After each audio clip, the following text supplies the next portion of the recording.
केसरी में आप सबका स्वागत है। मैं हूं चंद्रशेखर धरनी। इस वक्त बलराज कुंडू जी महम से निर्दलीय विधायक हैं, हमारे साथ मौजूद हैं।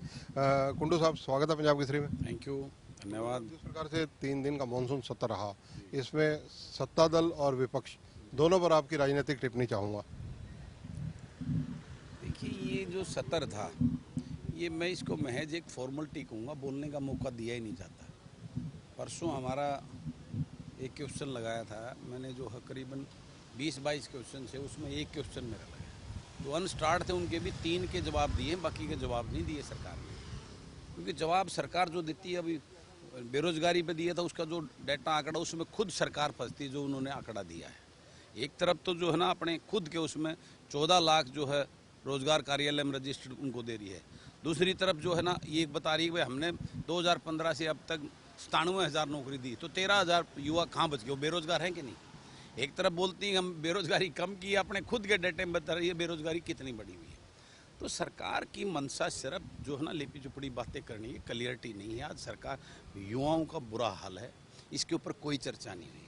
आज नशे में युवा गर्दिश में जा रहा हुआ है, मेरा प्रदेश बर्बाद होने लग रहा है, उसकी कोई चर्चा नहीं हुई। आज प्रदेश में ये सीटी के नाम पर एचएससी का जो खेल हो रखा है, जो क्वेश्चन जो रिपीट होने का जो खेल हो रखा है, जो उसमें वहाँ भ्रष्टाचार का खेल, उस पर कोई चर्चा नहीं हुई। नू मामले के ऊपर कोई चर्चा नहीं, वो ड्रामा होके ख़त्म कर दिया उसने। कितने इशूज़ थे जिसके ऊपर चर्चा होनी थी। फैमिली आईडी के ऊपर एक बहुत बड़ा खेल हो जिसमें तराई मची हुई प्रदेश के अंदर, उसके ऊपर कोई चर्चा नहीं है।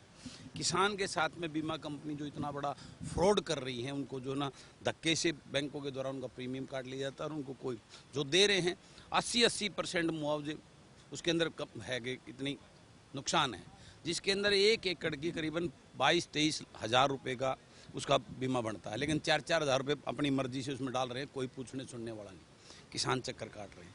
यानी हर मुद्दे के ऊपर जो आज प्रदेश में हाहाकार मचा हुआ है, कहीं कोई इस 3 दिन के सत्र में सिर्फ एक फॉर्मेलिटी के अलावा, अभी मैंने इशूज़ थे, आशा वर्कर के इशूज़ थे, हमारे ओपीएस का इशू है, हमारे आईटीआई इंस्ट्रक्टर इतने बैठे हुए हैं, प्रोफेसरों का है जो कॉलेज के प्रोफेसर लगने, उसका एक फॉर्मेलिटी कर दी, हम करने जा रहे हैं ताकि कोई यहाँ पे पॉइंट ना बचे। यानी एजुकेशन का बेड़ा गर्क कर दिया, हर चीज़ जो है ना जो वो हालात कर दी सरकार ने। इससे फेलियर सरकार कोई नहीं। कानून, लॉ एंड ऑर्डर बिल्कुल ख़त्म हो चुके हैं, कहीं कोई पूछने वाला नहीं है।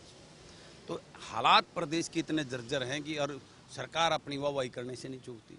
सरकार और उसके लोग और मंत्री और मुख्यमंत्री जी अपनी वाहवाही सुनने में और उसको करने में लगे रहते हैं। अगर विपक्ष की बात की जाए, कांग्रेस प्रमुख विपक्षी दल है, उसकी भूमिका को लेकर आपकी टिप्पणी क्या है?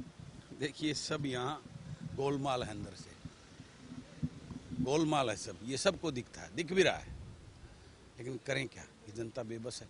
लोकतंत्र में विपक्ष का भी अहम भूमिका होती है।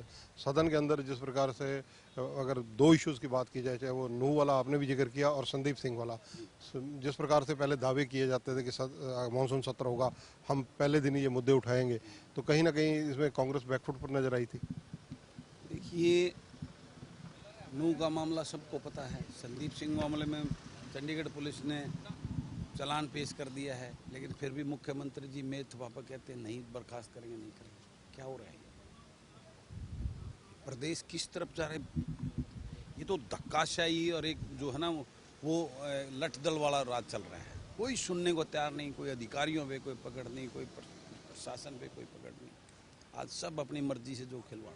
कुंडू साहब, 2024 में लोकसभा चुनाव भी हैं और विधानसभा चुनाव भी हैं, आपका रोड मैप क्या रहने वाला है? मेरा रोड मैप अगले सप्ताह आऊँगा मैं, नेक्स्ट वीक में 9-10 तारीख के आसपास मैं प्रेस कॉन्फ्रेंस करके आप सबको बताऊंगा अपना रोड मैप क्या है। महम के लिए अगर पर्टिकुलर बात की जाए, तो अगले जो समय अब आपका जैसे बतौर विधायक कार्यकाल है, उसमें और लक्ष्य क्या हैं जो आप पूरे करेंगे, चाहे वो अपने निजी साधनों से करें या किसी भी प्रयास से?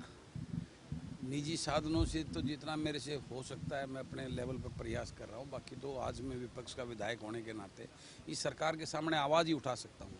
करना तो सरकार ने है ना, मैं कोई पक्का दावा नहीं कर सकता। चीज़ें तो बहुत हैं, महम में किया ही क्या है, ना इसने किया ना पिछली सरकारों ने किया। महम को तो सिर्फ महम के लोगों को बेवकूफ़ बनाया। तो मेरा तो ये है कि मेरा जितना हो सकता है मैं अपने पास से जितना मेरी सेवा मैं कर पाता हूँ, उनके लोगों के साथ खड़ा रहता हूँ। बाकी अपना समय आएगा तब उस चीज़ को पूरा करने का। महम का अगर इतिहास का अध्ययन किया जाए, तो महम चौबीसी का चबूतरा और महम का अपना नाम, महम के बच्चे एजुकेशन में अच्छे निकल रहे हैं, सारी चीज़ें ठीक हैं। तो कहीं ना कहीं जो सरकार की तरफ से वहाँ मतलब अगर देखा जाए डेवलपमेंट की तरफ आपका मानना है कि ध्यान नहीं दिया जा रहा? डेवलपमेंट ना पीने का पानी है, ना सड़कें हैं, ना स्कूल है, ना अस्पताल है, यही तो होती है कॉमन चीज़ें। बिजली का बुरा हाल है, क्या होता है सरकार के मेन कॉमन चीज़ें यही होती हैं, बाकी तो सबके लिए जो है वो सब का बेड़ा गर्क है। धन्यवाद कुंडू साहब की फ़्लाइट है, इन्होंने निकलना है। तो ये कह रहे हैं कि अगले हफ्ते यहाँ पर प्रेस कॉन्फ्रेंस करेंगे और उसमें खुलासा करेंगे कि उनका रोड मैप क्या रहेगा, यानी वर्ष 2024 लोकसभा और विधानसभा चुनावों के लिए ये किस प्रकार से क्या अगले कदम उठाने जा रहे हैं, उनका खुलासा ये करेंगे। कैमरामैन संजय सिंह के साथ चंद्रशेखर धरनी, पंजाब केसरी टीवी, चंडीगढ़। हमसे जुड़े रहने के लिए हमारे YouTube चैनल को सब्सक्राइब करें और नई वीडियो की नोटिफिकेशन के लिए बेल आइकॉन को दबाएं। अगर आप ये वीडियो Facebook पर देख रहे हैं तो लाइक जरूर करें और ज्यादा से ज्यादा शेयर करें। धन्यवाद।